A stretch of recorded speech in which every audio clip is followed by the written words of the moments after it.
In this video, we will review the technique for ultrasound-assisted lumbar puncture, both in teenagers and in infants. Note that this is not an ultrasound-guided lumbar puncture, as we are using ultrasound to identify the bony landmarks and mark our best location, and then proceed with the LP as you would normally. The indication for using ultrasound-assisted lumbar puncture in teens is when their habitus limits your ability to palpate the spinous processes to identify your ideal procedure level. And in small infants, when you want to identify relevant anatomy, identify the largest fluid pocket, and make sure you're below the spinal cord.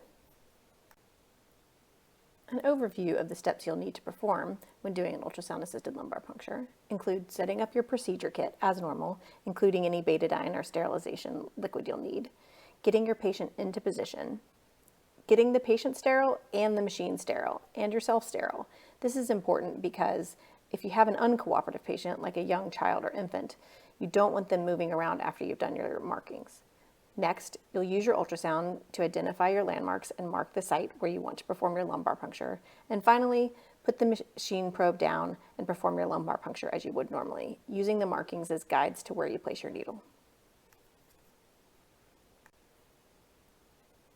Let's first talk about the additional equipment you'll need beyond the normal LP procedure. You will need to gather all of your normal LP kits, gloves, and other sterile procedure gear like drapes or sterilization liquid if that's not in your kit. You will also need to get any needles that aren't part of the kit, including extra long needles for larger patients, and the 22 gauge 1.5 inch for infants. The additional equipment you'll need for an ultrasound-assisted lumbar puncture include a sterile marking pin or surgical pin, sterile probe covers and sterile gel, as well as the curvilinear or linear probe depending on which patient you are doing the ultrasound on.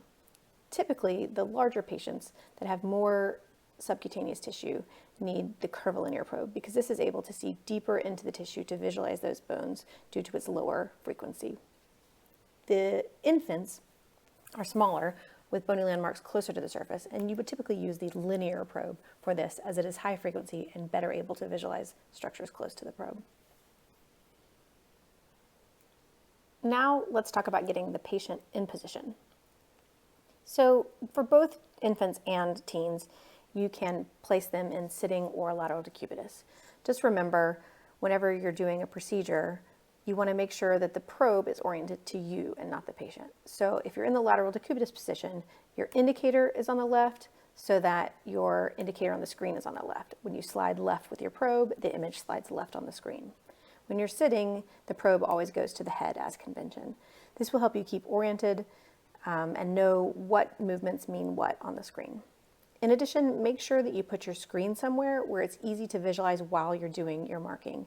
That means across you, on the other side of the patient, or kind of below the patient, but in front of you as well, so you're not turning sideways or backwards to see the screen as you're trying to do the procedure, marking on the patient. At this point, you do want the patient fully positioned, so either leaning over the Mayo stand, holding a pillow, holding their knees, as you would normally before sterilizing the patient. In children or small infants, you want the holders in place with the monitors on so that you're fully ready to perform the procedure once the patient is sterilized and marked. And the skin won't be moving a lot because the position is maintained. Next, we'll get the patient sterile, which we won't review in this talk, but just remember this includes sterilizing yourself, the patient, and the ultrasound probe. Now let's talk about using the ultrasound to identify and mark the site for which to perform your lumbar puncture. So we will need to identify anatomy in both the sagittal and transverse plane. To remind you, in the sagittal plane, the indicator is going to be pointing towards the patient's head. At the midline and the transverse plane, the indicator will be pointed towards the patient's left. To identify the interspaces where you will be placing the needle in the obese patient, you will need to identify the bony landmarks in the sagittal plane. There are several options for landmarks to identify. If you place the probe where you think the midline is, you will sometimes be able to identify the spinous processes. These are the small, hyperechoic tips of the protruding spinous processes. Here, they're labeled in pink. These are often difficult to visualize, and some of the other anatomy is easier to identify as you slide lateral are perimedian. As you slide just lateral to the spinous processes, the first bony landmarks you'll see are the lamina. More lateral to that are the articular processes, or the articular facet joints, and lateral to that are the transverse processes.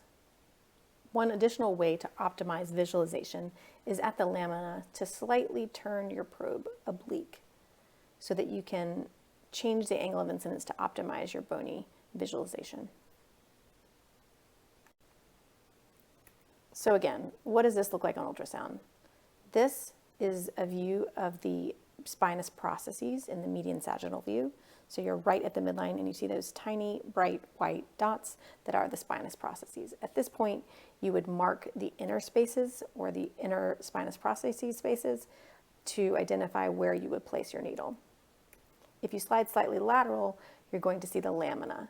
They look slightly like horses' heads and are slightly pointy and angulated. Here again, you would mark the spaces to mark the interlaminar spaces for where you would place your needle.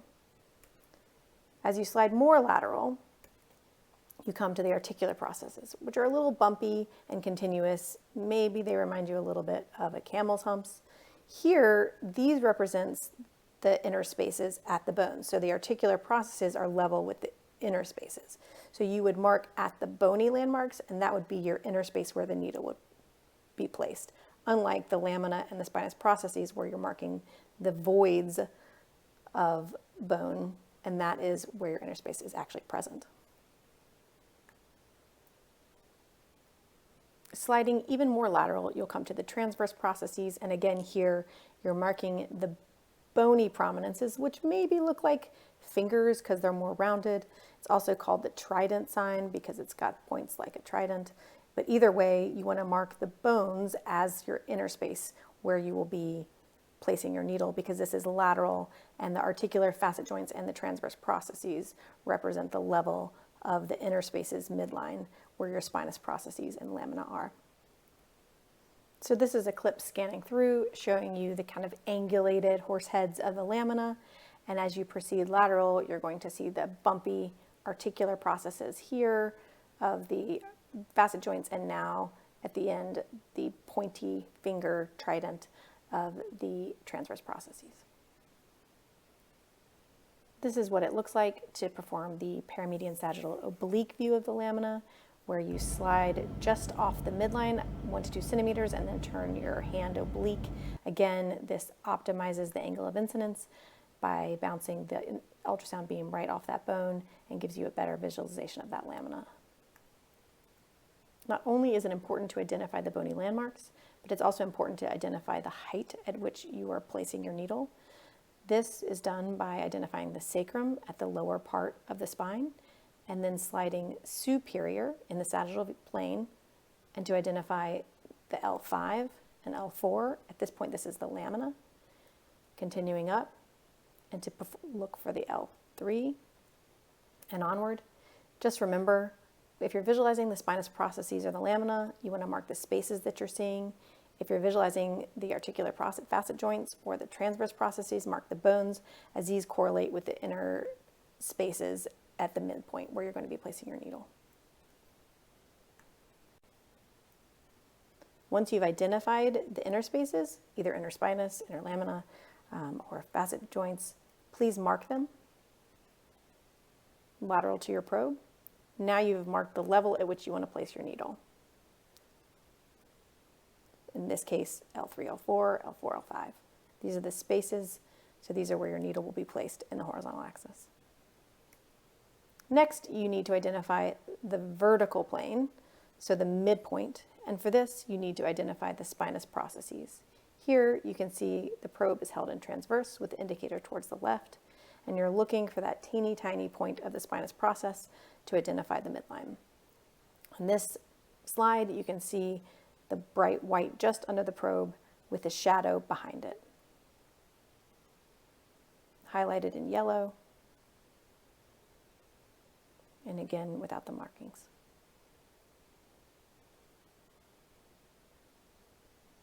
You can see how the shadow moves as you slide up and down.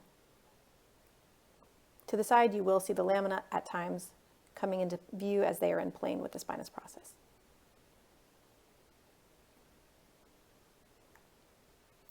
Once you have identified the midpoint, you want to mark the vertical line at the top and the bottom of your area of interest so that you now have a grid for your lumbar puncture.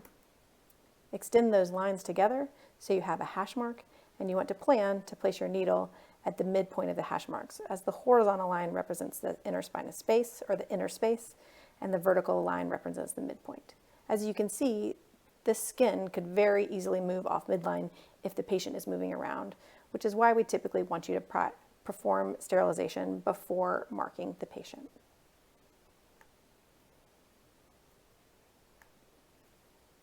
Last step is to perform that lumbar puncture.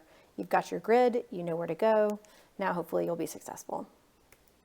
And remember, please do this with certainly the patient in position. With a larger cooperative patient, you can sterilize after the patient is marked, but if any concern of the patient moving, or certainly in infants, sterilize first, because that way you can get to the lumbar puncture quicker with less risk of the skin moving in between. Now let's talk a little bit about the differences or additional things we see with infant lumbar puncture. Really, really important, as just stated, in infants, you need to get the patient in position and get everything sterile because they will move, and the most you can minimize that action, the better your markings will be. Remember that the infant cord lies lower in the spinal column than the adult cord, typically around L3, whereas adults terminate around L1, L2. So that is why ultrasounding can be really helpful to identify specifically where the cord terminates in infants to know you're going at a safe level. You can see all the anatomy on the infant spine when you're ultrasounding.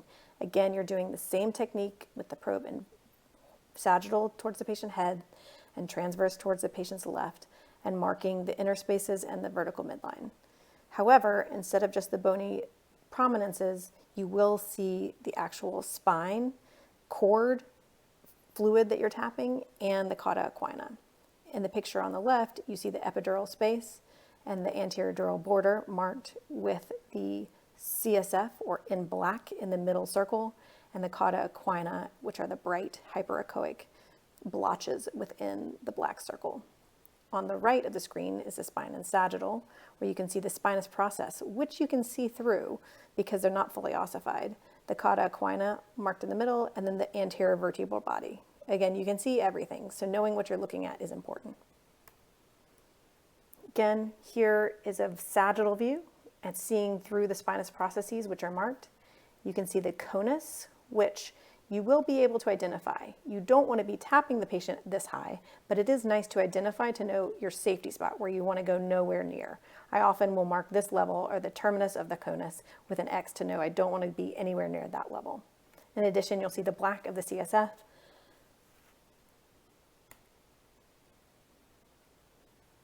Here's a clip of it, again with the conus visualized.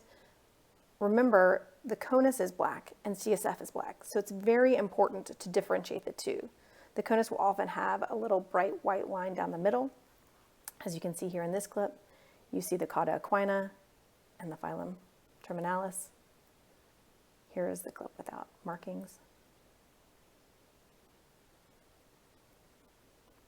Once you've turned your probe with the indicator to the left and the patient is being scanned in transverse, you'll see that you're scanning at the level of the facet joints and the transverse processes, but you're below and above the spinous processes, so those will be out of your way, and you get directly to the cord in bright orange. If you look at your ultrasound image, you may see some of the conus terminating in the very middle of the screen. You will certainly see the cauda equina or nerve roots, and as well as some of the bony landmarks. In this view, you're seeing the transverse processes. So here are two images of a spine at different levels. Which space is better? So we're going to look at the clips, and we see both of them have a good amount of black in them. Both of them have some movement within the black, but let's identify what that black is. The crescent over the top is the CSF, which is what we're looking for. The image on the left has also a circular black with a line in the middle. Yep, that's the conus. So we want to make sure that we're identifying the black appropriately and not tapping into a level where it has the spinal column. So the image on the left is at the conus or above the conus, or has the spinal column in view, and the image on the right is below the conus. These areas identified by the asterisks are the cauda equina and safe to move your needle through. At this image, what are we seeing here? We're not seeing a lot of black, but we are seeing stuff floating within some black. These are the individual nerve roots or cauda equina floating in a surrounding CSF. So not a big pocket, but definitely a safe level to tap if you're not seeing another level that's safe with a large pocket. Another example, cauda equina are the nerve roots floating within CSF, and this has a little bit more CSF visualized at this level, would be a good level to tap the infant. Another thing you can use is the flow or the Doppler to look at vessels to identify a level that maybe has less vessels surrounding the CSF pocket, or just to kind of direct your needle to know where the larger vessels is to try to avoid them. In addition, you can identify blood or hemorrhage from a traumatic tap. The asterisk on the spinous processes and the arrow is on kind of an external hematoma from a previous tap that you might say, this is why we're getting a lot of blood, or this is why I'm not successfully getting CSF, because it's filled with a traumatic tap hematoma. Again, very, very importantly, please do this sterile and in position, as in infants they certainly move, and even slightly off midline is off of their interspinous space, where it makes it more difficult to obtain the appropriate amount of CSF. Thanks for your time and attention. I hope this video makes your next difficult tap a little less difficult.